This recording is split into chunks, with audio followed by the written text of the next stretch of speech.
Hai semua, seperti kebiasaan aku akan baca bab kedua yang bertajuk Pernikahan dari Nobel Dipaksa Menikahi CEO Kejam. Kalian bisa membaca novel ini di Story On. Untuk lebih cerita menarik, jangan lupa di subscribe. Hari ini pun tiba, Fallen akan menikah dengan Arjun. Sebelumnya, Fallen dan Arjun belum pernah bertemu meski dalam pertemuan singkat atau sekadar membicarakan tentang pernikahan. Mereka menikah di rumah Gunanda, hanya dihadiri oleh penghulu, para saksi, Gunanda dan kedua mempelai saja. Langkah pertama saat Arjun masuki rumah tersebut, hawa buruk langsung menerpa Fallen. Sosok yang datang itu memiliki penampilan yang sangat rapi, bertubuh tinggi, berkulit putih dan berwajah sangar meski ia memang tampan.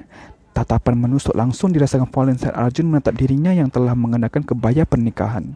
Terlihat Arjun tersenyum menyeringai saat menyeramkan bagi Fallen, membuat gadis menakut itu semakin takut. Tanpa berbicara, Arjun langsung duduk di sebelah Fallen, tepatnya di depan penghulu.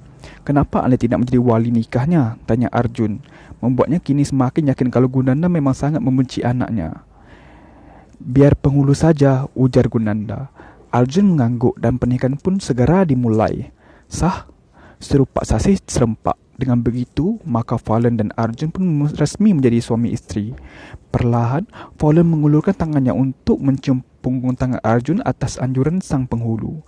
Saat ia tengah mencium punggung tangan suaminya itu, tiba-tiba saja tangan kiri Arjun mengusap kepalanya dan sedikit menurut seraya berbisik, "Apa engkau tahu jika engkau jadi istriku, maka hidupmu akan penuh dengan kesakitan dan penderitaan."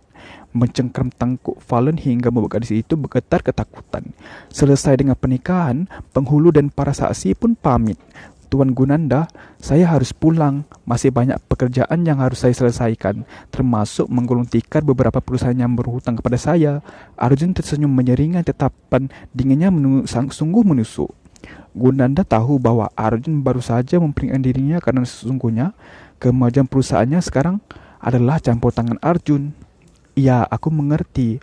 Arjun pun berjalan ke mobilnya. Sang asisten turut membukakan pintu mobil untuknya.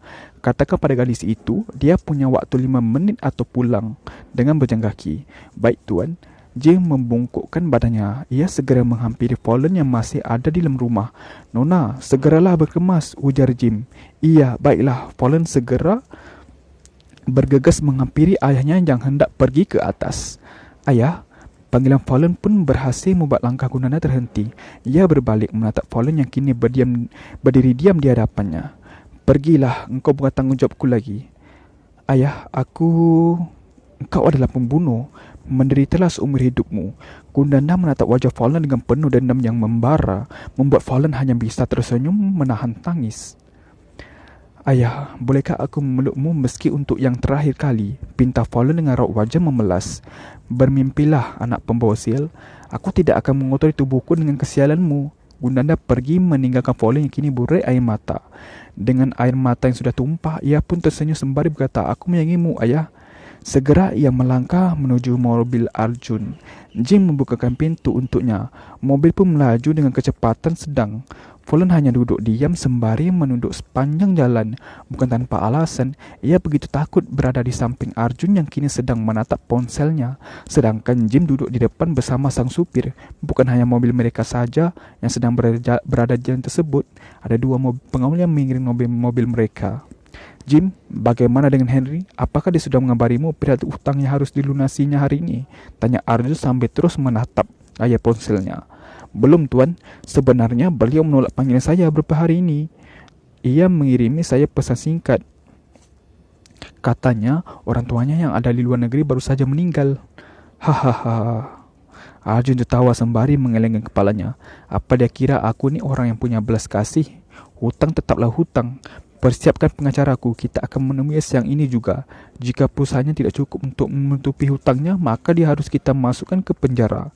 "Baik, Tuan, saya akan mengerahkan orang kita untuk melacak keberadaannya sekarang."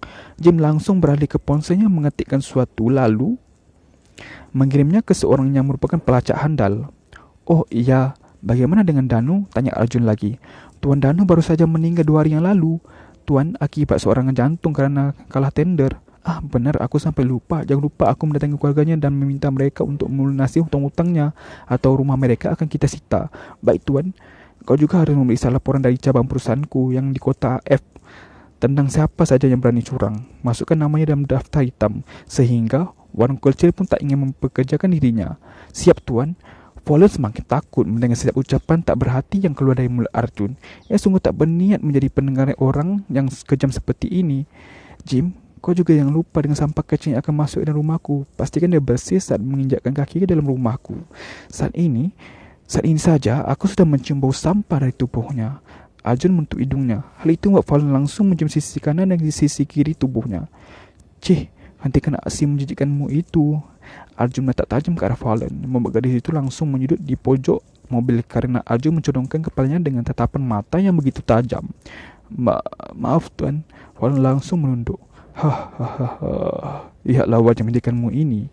Kau benar-benar sangat menyedihkan. Fallon terus menunduk mendengar tertawan Arjun yang begitu menakutkan.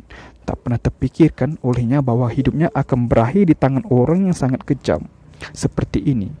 Ia masih ingat saat beberapa minggu yang lalu, saat mendengar ayahnya yang berbicara lewat ponsel. Ayahnya mengatakan tentang perjodohannya dengan Arjun Wijaya. Karena penasaran, Fallon pun mencari nama Fallon di internet, dan betapa terkejutnya ia saat melihat semua berita yang menyangkut Arjun adalah berita-berita yang fenomenal. Perusahaan B berada di ambang kehancuran karena diterlilit hutang dengan Arjun Wijaya. Akibat saham yang terus merosot, seorang pimpinan perusahaan Z melakukan aksi bunuh diri setelah tahu bahawa perusahaannya kalah tender dari perusahaan Arjun Wijaya. Arjun Wijaya kembali menggetarkan dunia bisnis karena berhasil menjatuhkan beberapa perusahaan yang berani menyaingi dirinya dengan kecurangan. Arjun Wijaya seorang CEO yang terkenal kejam dengan darah dingin. Begitulah berita yang ia baca di internet. Meskipun berita itu terdengar berlebihan, namun Fallon dapat merasakan bahwa itu benar adanya. Dan karena itulah, Fallon sempat menolak perintah ayahnya untuk menikahi dengan Arjun karena ia sangat takut pada pria yang kini telah resmi menjadi suaminya itu. Arjun Wijaya, pengusaha kejam yang sangat menakutkan, akan menjadi teman tidurnya mulai sekarang.